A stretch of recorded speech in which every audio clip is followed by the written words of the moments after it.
আব্বা আমার, আমাদের নবী শ্রেষ্ঠ, আমাদের মুযহাব শ্রেষ্ঠ, আমরা যে পীর পেয়েছি পীর আমাদের শ্রেষ্ঠ, জীবন পেয়েছি আমাদের শ্রেষ্ঠ। আমাদের মুযহাবের নাম হানাফি মুযহাব। কি মুযহাব? হানাফি। এই হানাফি মুযহাবের ইমামের নাম কি? নোমান ইবনে সাবিত, উপাধি ইমামে আযম আবু হানিফা রাদিয়াল্লাহু তাআলা আনহু। জোরে বলে। আজ আপনাদের মাদ্রাসা ইমামে আযম আবু হানিফা মাদ্রাসা, খালি নামে ইমামে আযম বললে হবে না, কামে হতে হবে। তিনি এমন একজন আশিক রাসূল ছিলেন, তিনি এমন একজন আপনার মেধাবী ছাত্রও ছিলেন, এমন ইলমের তাসির তার ছিল বাবা, যার ইলমের তাসির এবং যার মতো জ্ঞানী আর পাওয়া যায় না বাবা। বন্ধু সোনা মানিকেরা আমার, ইমামে আযম আবু হানিফা হুজুর রাহমাতুল্লাহ আলাইহি মাত্র 8 বছর বয়স, মাদ্রাসায় পড়াশোনা করতে করতে আপনার ঘরের দিকে রওনা দিয়েছেন।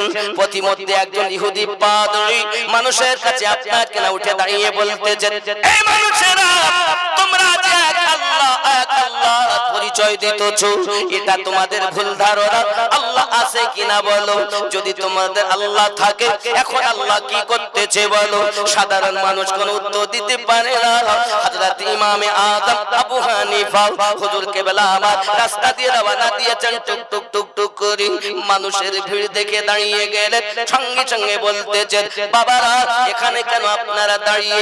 হঠাৎ তার মধ্য থেকে একজন বৃদ্ধ মানুষ বলতেছেন, বাবু এখানে একজন ইহুদি পাদ্রী এসেছে, তার বক্তব্য হলো 3টি প্রশ্ন করে, এই প্রশ্নের উত্তর দিতে যদি পারো তাহলে তোমরা ভালো, নইলে খ্রিস্টান ধর্ম গ্রহণ করতে হবে বাবু। তাই আমরা পেরেশান, কেউ তো উত্তর দিতে পারছি না। ইমামে আযম বলতেছেন, বাবা ওই সে ব্যক্তি, একটু আমি যাই না কেন তার কাছে। ভিড়টা ঠেলে সম্মুখে গিয়েছেন চলে, বেটা আমার উপরে আছে বসে। ওই 8 বছরের বালক বলতেছে, কি প্রশ্ন আপনার পাদ্রী সাহেব? পাদ্রী সাহেব বলতেছেন, আমার প্রশ্ন হলো 3টি, এই 3টি প্রশ্নের উত্তর যদি দিতে পারো তাহলে ভালো, নইলে খ্রিস্টান ধর্ম গ্রহণ করতে হবে। পাদ্রীর প্রশ্নের উত্তরে ইমামে আযম বলেন, বাবা পাদ্রী সাহেব, আমি 8 বছরের বালক নোমান ইবনে সাবিত আপনার প্রশ্নের উত্তর দেব।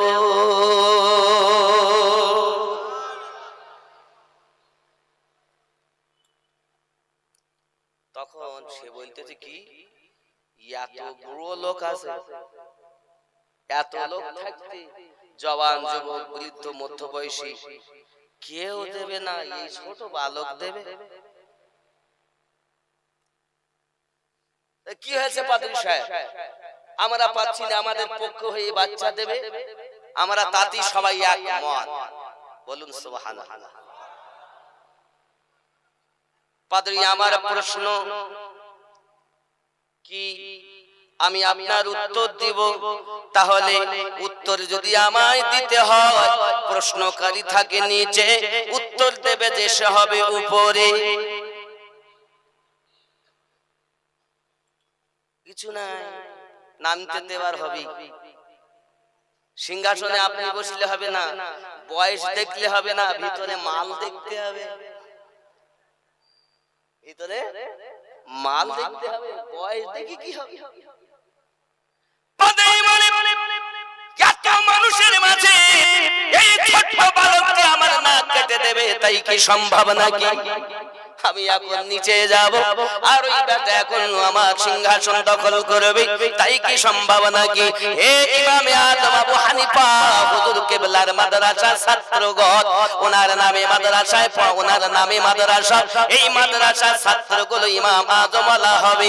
তার ছোট্ট বয়সে এমন পাওয়ার দেখুন। এখন বাবা পাদ্রী ইহুদি সিংহাসন ছাড়তে হলো, আর আমাদের ইমাম আযম আবু হানিফা রাহমাতুল্লাহ আলাইহি ওই সিংহাসন দখল করে নিলে। প্রশ্ন করে, প্রশ্ন হলো আমার ইমামে আযম আবু হানিফাকে আপনার কি না প্রশ্ন করতেছেন, বলো বাবা আল্লাহ আছেন? জি হ্যাঁ আছেন। আল্লাহ যদি থাকেন এখন কি করেন বলুন? সঙ্গে সঙ্গে ইমামে আযম উত্তর দিচ্ছেন, শুনে নিন, আমার আল্লাহ হক, আল্লাহ আমার ছিলেন, আছেন, থাকবেন।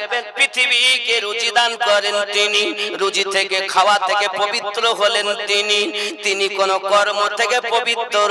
তবে জেনে রেখে দিন, আল্লাহ পাক এখন যে কর্মটি করতেছেন সেটি হলো আপনার মতো বয়স্ক পাদ্রীকে সিংহাসন থেকে নিচে নামিয়ে দেন, আর আমার মতো ছোট্ট বালককে সিংহাসনে বসিয়েছে।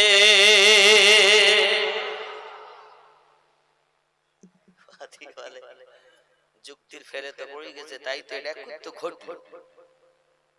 অস্বীকার করি, এ তো এক আল্লাহ মানে আল্লাহ ওয়ালা ইসলাম ধর্মাবলম্বী। দুই নাম্বার প্রশ্ন, আল্লাহ পাক এক, জি হ্যাঁ। যদি আল্লাহ এক হন তার আগে কি? সঙ্গে সঙ্গে ইমামে আজম বলেন, বাবা পাদ্রী সাহেব আপনি কি গুনতে পারেন? ইমামে আজম আবু হানিফা হুজুরের কথাটি শুনে পাদ্রী বলছে, এই ছেলে 8 বছর বয়স, একটা সীমারেখা কথা বলা দরকার, আমার কাছে এখন গণনা শুনতে চাই, এখন আমাকে নামটা শোনাতে হবে। বলছে হ্যাঁ পারি, বলো। একে চন্দ্র, দুয়ে পক্ষ, 1 2 3 4 5 6। বলে তা নয় পাদ্রী সাহেব, আপনি 10 থেকে শুরু করুন। 10 এর আগে কি? বলে 9, 9 এর আগে 8, 8 এর আগে 7, 7 এর আগে 6, 6 এর আগে কি? 5, 5 এর আগে কি? 4, 4 এর আগে কি? বলে 3। ও পাদ্রী সাহেব 3 এর আগে 2, 2 এর আগে কত? বলে 1। ও পাদ্রী সাহেব 1 এর আগে কি? বলে কিছুই নাই। সামান্য গণনাতেও যদি 1 এর আগে কিছু না থাকে, আমার আল্লাহ একক, তার আগেও কিছু না।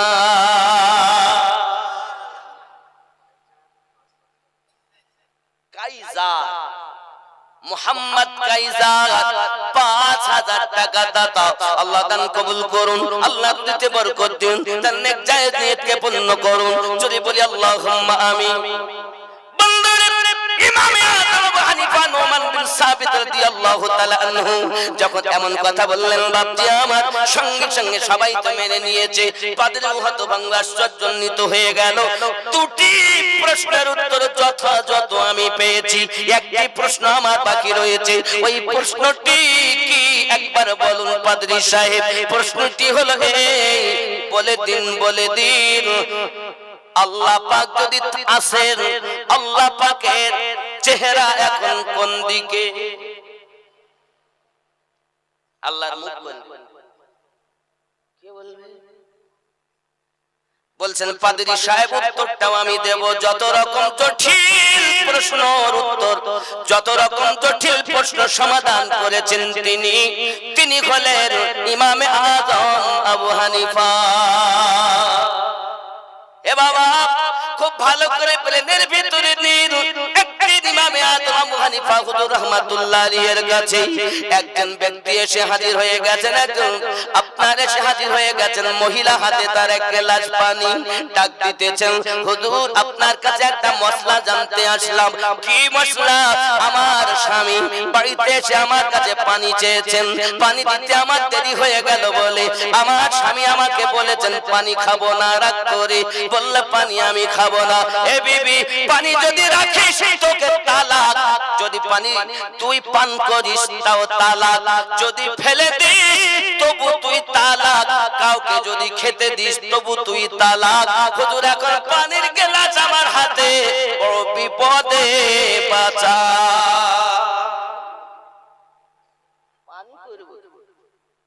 ইমামে আযম আবু হানিফা বলেন, মা চিন্তার কোনো কারণ নাই, বড় একটা কাপড় নিয়ে আসুন, যে কাপড়টা দিয়ে আপনাকে পানি যেন গ্লাসে চুষে নেয়, এক ফোঁটা পানি যেন নিচে না পড়ে। মা জননী ওই পানিটা যখন কাপড় চুষে নিবে, ওই কাপড়টাকে রৌদ্রতে মেলে দেবেন, রৌদ্রতে কাপড়টা শুকিয়ে যাবে, জীবনের মতো তালাকের হাত থেকে বেঁচে যাবে। জোরে দেন না, নারে তাকবীর দিচ্ছেন, খুব ভালো, জোরে দিন না। নারে তাকবীর বলছেন, আমি বুঝতে পারছি আমি কোথায় না। সত্যি কি আমি নবী পাকের আশিকদের কাছে এসেছি? তাহলে এরকম হচ্ছে শুধু নারে তাকবীর, নারে রিসালাত হচ্ছে না।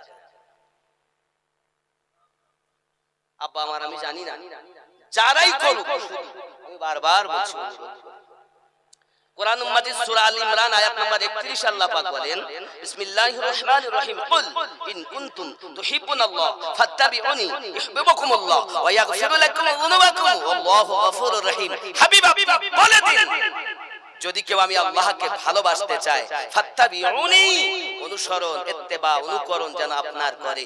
আয় আমার রব, যদি আমরা নবীর অনুকরণ, অনুসরণ, ইত্তেবা করি, আপনি কি দিবেন?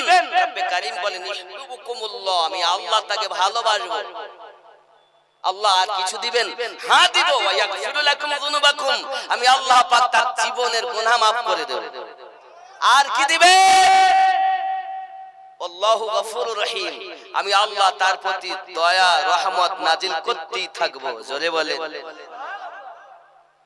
এই জন্য আমি বলি, বালায়ে টাল দেতা হে মুহাম্মদ নাম ऐसा है, बलाए टाल देता है मुहम्मद नाम ऐसा है, मुसीबत से बचाता है मुहम्मद नाम ऐसा है, बलाए टाल देता है मुहम्मद नाम ऐसा है।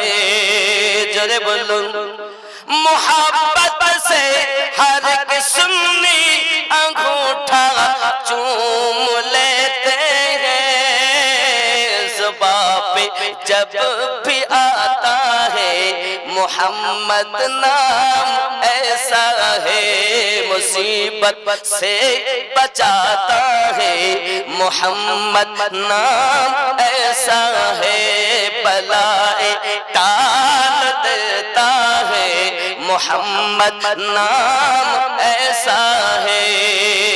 जुड़े होवे, बिना इस नाम के कलमा मुकम्मल हो नहीं सकता, बिना इस नाम के कलमा मुकम्मल हो नहीं सकता, हमें मोमिन बनाता है मोहम्मद नाम ऐसा है, हमें मोमिन बनाता है मोहम्मद नाम ऐसा है, बिना इस नाम के कलमा मुकम्मल हो नहीं सकता, हमें मोमिन बनाता है मोहम्मद नाम ऐसा है, बलाए टाल देता है मोहम्मद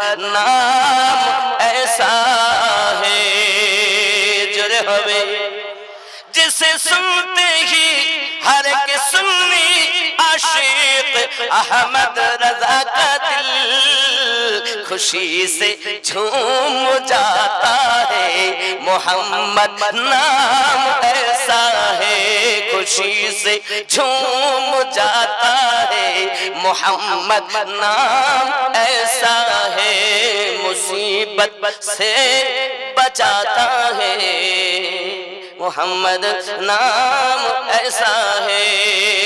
जुड़े हवे, उतर कर कार में जिब्रील भी एक गुनगुनाते हैं, उतर कर कार में जिब्रील भी एक गुनगुनाते हैं,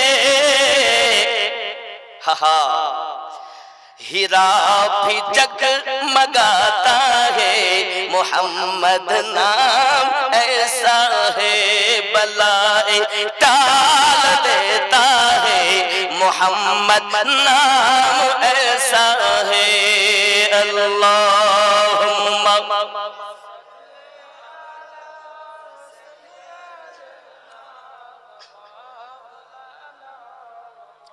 وعلى آل سيدنا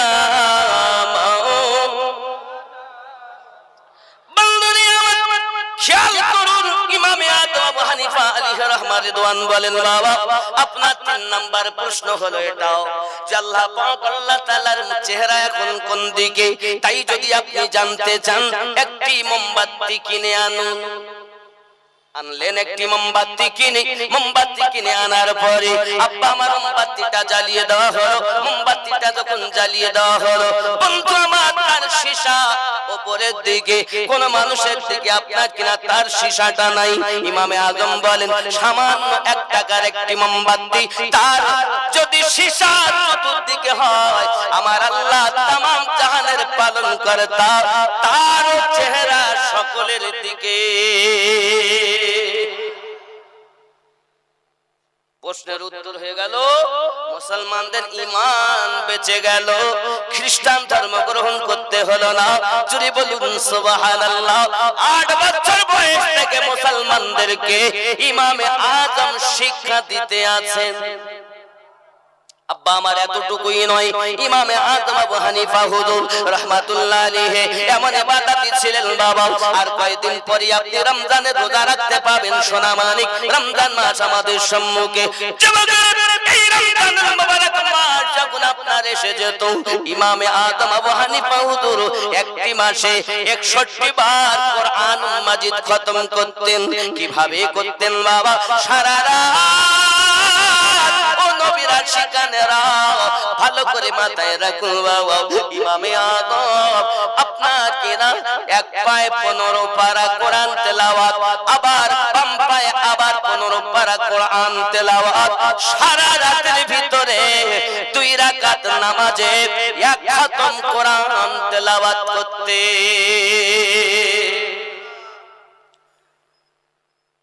সকাল থেকে সন্ধ্যা এক খতম 30 দিনে 60 খতম আর তারাবির নামাজ 20 রাকাতে পড়তেন এক খতম এক মাসে এই 61 বার কোরআন খতম করতেন ইমামে আযম আবু হানিফা পাগুলো ফুলে ফুলে মোটা হয়ে গেছে মহান আল্লাহ পাকের দরবারে দুইখানা হাত তুলে বলতেছেন মালিক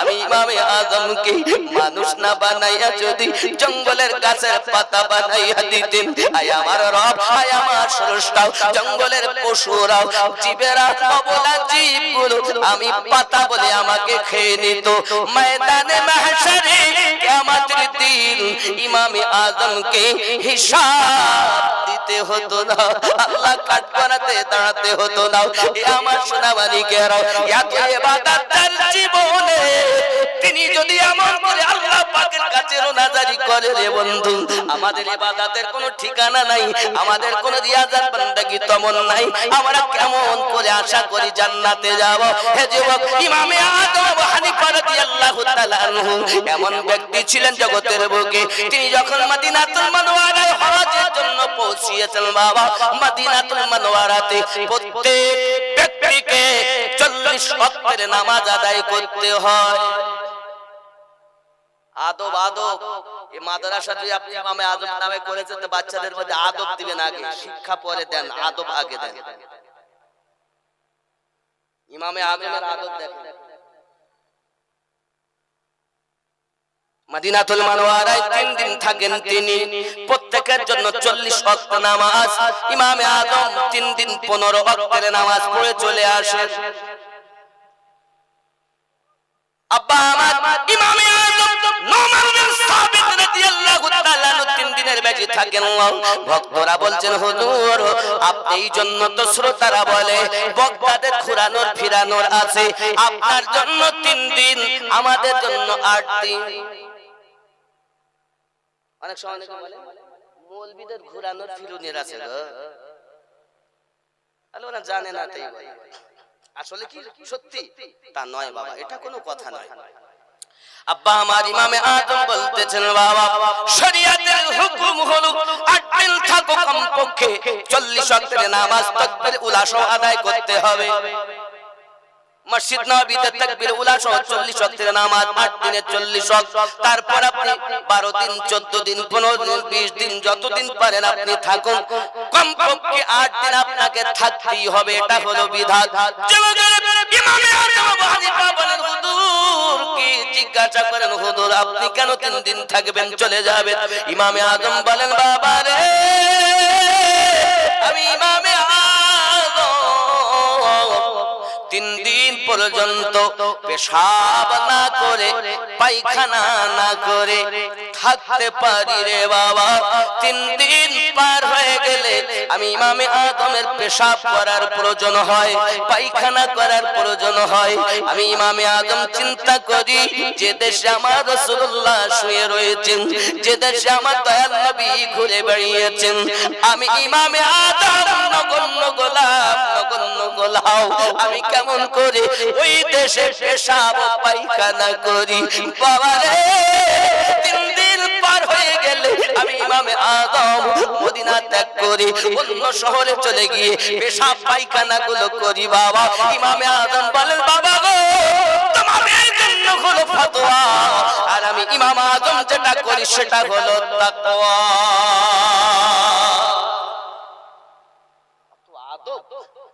পেশাবও করছেন না, পায়খানাও করছেন না। 3 দিন যদি কোনো ব্যক্তি পেশাব না করে, তাহলে উনি খেয়েছেন কেমন, পান করেছেন কেমন? আব্বাজি আমার সোনা মানিক খুব ভালো করে ব্রেনের ভিতরে রাখুন। ইমামে আজম আবু হানিফা নোমান বিন সাবিত রাদিয়াল্লাহু তাআলা আনহু তিনি জগতের বুকে এসে পীরি মুরিদি করেছেন। এই পীরি মুরিদি যখন উনি করেছেন, ওনার পীর মুর্শিদের নাম হলো হযরত ইমাম জাফর সাদিক রাদিয়াল্লাহু তাআলা আনহু। ইমাম জাফর সাদিকের পিতার নাম হযরত ইমাম মুহাম্মদ বাকর রাদিয়াল্লাহু তাআলা আনহু। ইমাম মুহাম্মদ বাকরের আব্বার নাম হযরত ইমাম জাইনুল আবেদিন রাদিয়াল্লাহু তাআলা আনহু। আর ইমাম জাইনুল আবেদিনের আব্বার নাম ইমাম হুসাইন রাদিয়াল্লাহু তাআলা আনহু। আর ইমাম হুসাইন পাকের আব্বা জানের নাম হযরত আলী কারামাল্লাহু ওয়াজহুল কারীম।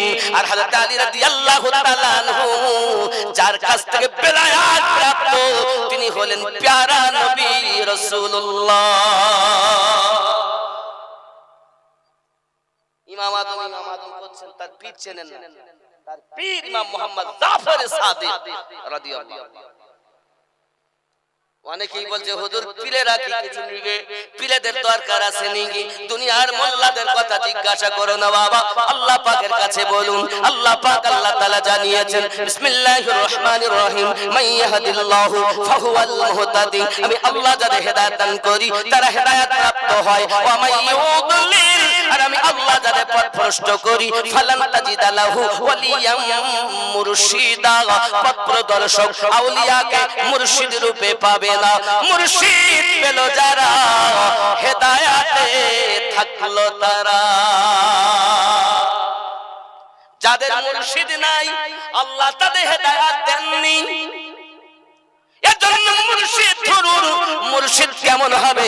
যে মুর্শিদকে পেলে আল্লাহ পাওয়া যাবে, মুর্শিদকে পেলে নবী পাওয়া যাবে। এ আমার জওয়ান যুবকেরা, ইমামে আজম আবু হানিফা হুজুরকে জিজ্ঞাসা করা হলো, হুজুর আপনি তো বড় জ্ঞানী মানুষ, আপনি বড় আলেম মানুষ, আপনি তো বড় সুফি মানুষ, আপনার এখন বয়স কত বলুন?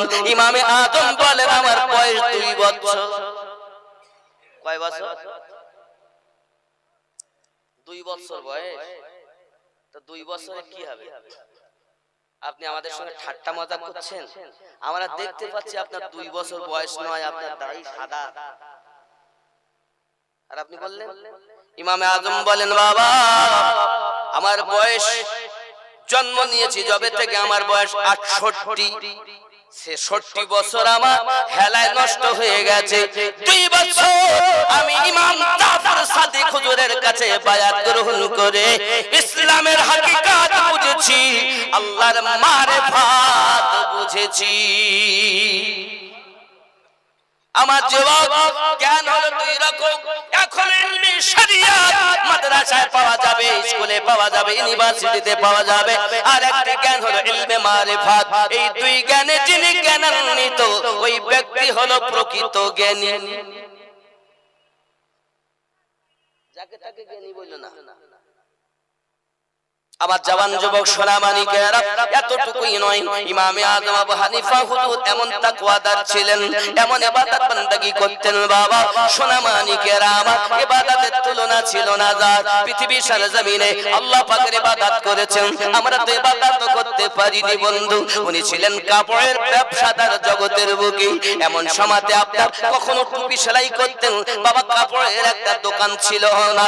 এমন সময় কর্মচারীকে ডাক দিয়ে বলছেন, বাবা কর্মচারী আয় বাবা কাপড়গুলো হিসাব করে লে, আয় বাবা আমার ক্যাশ বাক্সের টাকাগুলো গুনে লে।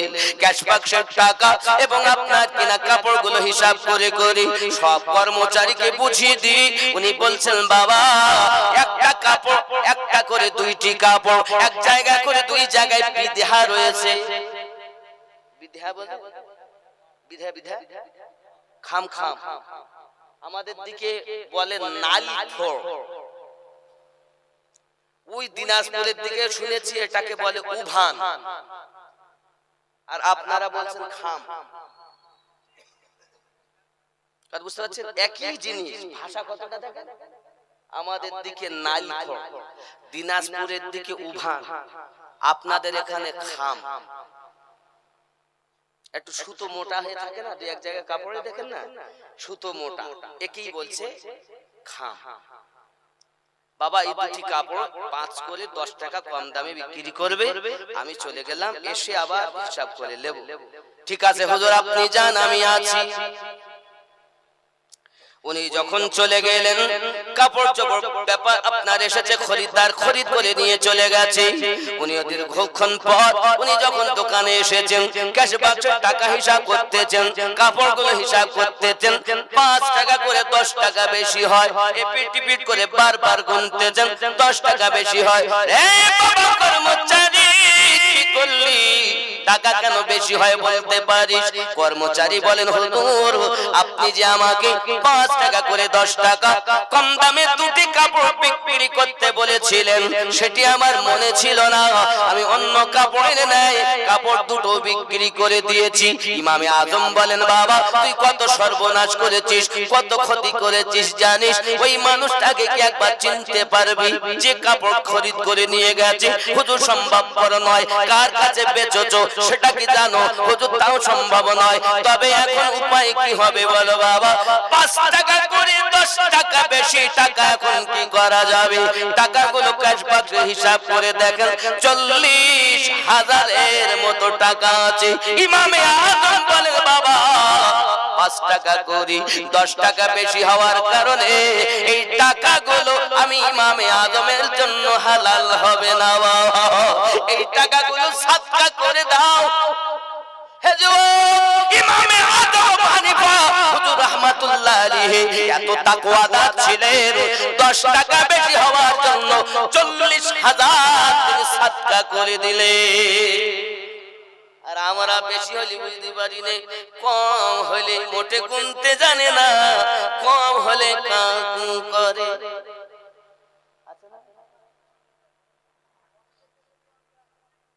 জি এরকম ভাব আছে না নাই? আব্বা আমার সোনামানিক, এমনি করে জগতের বুকে দেখা যায় ইমামে আজম আবু হানিফার টাকাগুলো সাদকা করে দেওয়াতে বললেন। সব সাদকা হয়ে গেল। একজন ব্যক্তি কাপড় দুটো সাথে করে নিয়ে এসেছে, ইমামে আজমের কাছে নিয়ে এসেছেন। ইমামে আজম আবু হানিফা, হুজুর আপনি কাপড় দুটো ফেরত নিন আর আমার টাকাগুলো ঘুরিয়ে দিন। ইমামে আজম বলেন, বাবা কাপড় ফেরত দাও কেন বাবা? নিয়ে গেলে ফেরত এসেছো কেন? ডাক দিয়ে বলছেন, হুজুর এক জায়গায় করে দুই জায়গায় কাপড়ে খাম থাকার কারণে আমার বিবি কাপড় দুটি পছন্দ করিনি, তাই আপনার কাছে আমি নিয়ে এসেছি। কাপড় দুটো ফেরত নেন আর আমার টাকা ফেরত দেন। ইমামে আজম সঙ্গে সঙ্গে চোখের পানি ফেলে কান্না শুরু করে দিয়েছেন, টুকরে টুকরে কাটতেছে। বাবা তুমি টাকা ফেরত দিতে চাচ্ছ, কাপড় ফেরত দিতে চাচ্ছ, কি এটাই হলো অপরাধ? কাপড়ের দুটি জায়গায় কাটা রয়েছে, দুটি জায়গা খাম রয়েছে। ইমামে আজমের কান্না দেখে কাপড় ফেরত নিয়েছেন যিনি, লাফ করে উঠে বলছেন, হুজুর আমার টাকা ফেরত দিতে হবে না, আমার কাপড়গুলো নিতে হবে না, আমি বাড়ি চলে যাচ্ছি, দয়া করে কান্না বন্ধ করে দিন। ইমামে আজম বলেন, বাবা আমি তোমার টাকা ফেরত দেওয়ার জন্য, কাপড় ঘুরিয়ে নেওয়ার জন্য কাঁদি না, আমি কাঁদি কেন জানো বাবা, এক জায়গায় করি, দুই জায়গায় কাপড়ে খাম থাকার কারণে বিবি পছন্দ করিনি। কাল হাসরের ময়দানে আমার আল্লাহ পাক যদি ডেকে বলেন, ইমামে আদম রে তোর আমলনামায় বহু জায়গাতে খাম রয়েছে রে ইমামে আজম, হে ইমামে আজম তোর গতি আমার কাছে জাহান্নাম, আমি তোকে কাপড় নেওয়ার জন্য, টাকা ঘুরিয়ে দেওয়ার জন্য কাঁদি নাও, আমি ইমামে আজম হাসরের মাঠে আমার নিজের আমলনামার চিন্তায় কাঁদি। এই আমলনামা ভালো আছে? খাম নাই তো, সুদ খায়, মদ পান করে, নবীর দিওয়ানা, সব খাম। যদি খাম হয় এখনো সময় আছে তওবা করো। তিনি এমন তাকওয়াদার যার নামে মাদ্রাসা। আল্লাহ কবুল করুন, জোরে বলি আমিন, আরো জোরে আল্লাহুম্মা আমিন। আব্বাজি আমার সোনা মানিকেরা, আমরা মোজা পেয়েছি বড় শ্রেষ্ঠ, ওনার ইন্তেকালের পরও তিনি মাজারে জিন্দা, জোরে কোন সুবহানাল্লাহ। বিশ্বাস হয়? হে বাবাজি আমার খেয়াল করুন, ইমামে আজমের কাছে খাজা খিজির এসে শিক্ষা গ্রহণ করতেন বাবা। ইমামে আজম যখন ইন্তেকাল করলেন, এই হযরতে খাজা খিজির আল্লাহ পাকের দরবারে ফরিয়াদ করেন, এখন আমার উপায় কি হবে, ইলমে তো আধুরা রয়ে গেল। আল্লাহ পাক বলেন, খিজির আমার ইমামে আজমের রওজার উপরে যাইয়া তুমি তোমার সবকগুলো বলবে, আর আমার ইমামে আজম মাজার থেকে তোমার প্রশ্নের উত্তর দেবে, তোমার ইনকমপ্লিট গুলো কমপ্লিট করে দেবে। ইন্তেকালের পরও মাজার থেকে যিনি শিক্ষা দিয়েছেন তিনি ইমামে আজম, আর ওনার নামই মাদ্রাসা। জোরে বলি, আরো জোরে বলি। আব্বা আমার সোনা মানিকেরা, প্যারা রাসূল সাল্লাল্লাহু আলাইহি ওয়াসাল্লামের মুহাব্বত করে উলফাত করে ইশক করে যারা দুনিয়া থেকে বিদায় নিয়েছেন, তাদের ইহ জগতে লাভ, পর জগতেও লাভ। আমার জীবন হয়ে কবরে চলে গিয়েছে, আজ আমরাও যদি আমার জীবন লাভ করতে পারি তাহলে আমাদের জন্য সব হবে বাবা। বিবি আমার কবরে যাবে না, সন্তান আমার কবরে যাবে না, বন্ধু আমার কবরে যাবে না, আমার সঙ্গে যাবে তিনটি জিনিস। কয়টা? এক নাম্বার যাবে আমার আসবাবপত্র মালমাতা, দুই নাম্বার যাবে আমার বন্ধু বান্ধব আত্মীয় স্বজন, তিন নাম্বার যাবে আমার আমলনামা। দুইটা ফিরে আসবে আর একটা সঙ্গে যাবে। কয়টা সঙ্গে যাবে? কোনটা সেটা? ভালো হলেও যাবে, খারাপ হলে যাবে না মনে হয়, না খারাপ হয়ে যাবে? খারাপ ভালো যাহা আছে সবই সঙ্গে যাবে। এখন আমরা যদি কবরে যাই কি উপায়? হে বন্ধুরা খেয়াল করুন, প্যারা রাসূল সাল্লাল্লাহু আলাইহি ওয়াসাল্লাম সাহাবায়ে কেরাম রিদওয়ানুল্লাহি তাআলা আলাইহিম আজমাইনগণকে নিয়ে ও বক্তব্য রাখছেন আর বলতেছেন, ও আমার সাহাবায়ে কেরাম জেনে রাখো প্রত্যেক ব্যক্তিকে কবরের ভিতরে চাপ দেওয়া হবে, প্রত্যেক ব্যক্তিকে কবরে চাপ দেবে, ঈমানদারকেও চাপ দিবে, বেঈমানও কবরে চাপ দেবে। সঙ্গে সঙ্গে সাহাবায়ে কেরাম রুনাদারি শুরু করেছেন আর একটা প্রশ্ন করতেছেন, তাই যদি হয় তাহলে আপনার সন্তান ইব্রাহিম হুজুরের কবরে, ওনার মাজারে কেমনি করে কবরে চাপ দিয়েছে, কবর কি তাকেও আযাব দিয়েছে, কষ্ট চাপ দিয়েছে? সঙ্গে সঙ্গে নবী পাক বলেন, হ্যাঁ হ্যাঁ তাকেও কবরে চাপ দিয়েছে। তবে জেনে রাখো ও সাহাবায়ে কেরাম, ঈমানদারের চাপের ভাব হলো আলাদা, বেঈমানের চাপের ভাব হলো আলাদা। আমার আপনার নবী পাক বলেন, চাপ হলো এমন, মা জননী যখন সন্তানগুলোকে দুধ পান করায়, এই দুধ পান করাতে গিয়ে আদর করে মা সন্তানকে বুকে চেপে ধরে, ঠিক আল্লাহর নেক বান্দা বান্দি যখন কবরে যাবে, কবর তখন তাকে চাপ দেবে, সোহাগ ভরা আদর করে চাপ দিবে। আর বেঈমানের জন্য এমন হবে, ডাইনের হাড্ডি বামে, বামের হাড্ডি সামনে, সব কবরটা সংকীর্ণ হয়ে যাবে, একে অপরের ভিতরে প্রবেশ করবে। জেনে রাখো সবাই, কবরের মধ্যে তিন্নিন নামে 99টি সাপ কবরে দেওয়া হবে। ওই সাপগুলো একটা একটা সাপের 9টা করে মুখ রয়েছে। 99টি সাপ তার কবরের ভিতরে দংশন করবে, খাবলে খাবলে খাবে। একটি একটি সাপের 9টা মুখ, অর্থাৎ 91টা মুখ দিয়ে ওই কবরবাসীকে আপনার কামড়াতে থাকবে। প্যারা রাসূল সাল্লাল্লাহু আলাইহি ওয়াসাল্লাম এই যখন কথা বলেছেন, অদৃশ্যের সংবাদ বলেছেন, এই 3 দিন সপ্তাহের কথা আমার রাসূল পাক বলেছেন। তার মধ্যে যদি একটি সাপ দুনিয়ায় এসে নিঃশ্বাস ফেলে দেয়, কোন ফসল জন্ম নেবে না। এত বিষ, এত বিষ। 99টি সাপ, 9টা করে মুখ। সাপের নাম হলো তিন্নিন। কি সাপ? তিন্নিন। নবী পাক বলেন এটার প্রতি ঈমান আনা ওয়াজিব। এটা হলো রাসূলে পাকের ইলমে গায়েবের খবর। জোরে বলুন, আরো জোরে বলুন। আব্বাজি আমার সোনা মানিক, খুব ভালো করে বুঝুন। তাহলে ওই সাপ যদি আমাদের কামড় মারে কি হবে? কয়টা সাপ? 99টা। একটা সাপের মুখ কটা? 9টা। রাসূলুল্লাহ বলেন 99। তাহলে 99 কে যোগ করে 891টা মুখ। জাহান ওই মৃত ব্যক্তির কবরে কামড়াবে। কাকে? যারা কুফরি করে কবরে যাবে, গুনাহ করে কবরে যাবে। বন্ধু থাকবে না, কোন আত্মীয় থাকবে না। আব্বা, ওই কবরের আযাব থেকে যদি বাঁচতে চান, মনে করবেন না যে আমি এসেছি আর আমার কবরে যেতে হবে না। ও গো আমার কবর ভাঙা মাটি,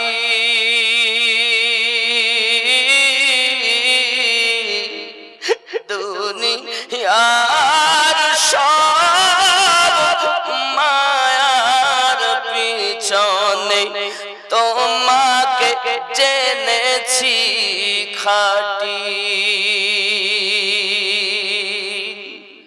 পেতে দিবে তুমি ধুলির আসর, ওগো জানাবে আদর কত।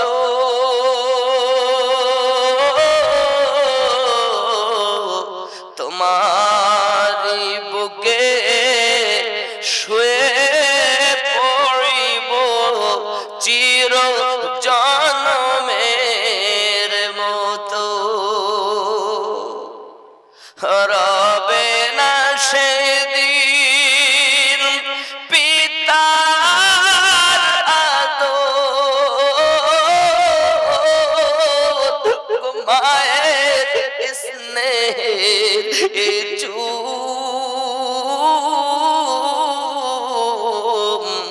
তোমারি মাঝে শুয়ে পড়িব, ওগো নিরালা নির্ঝুম। ওগো আমার কবর ভাঙা মাটি,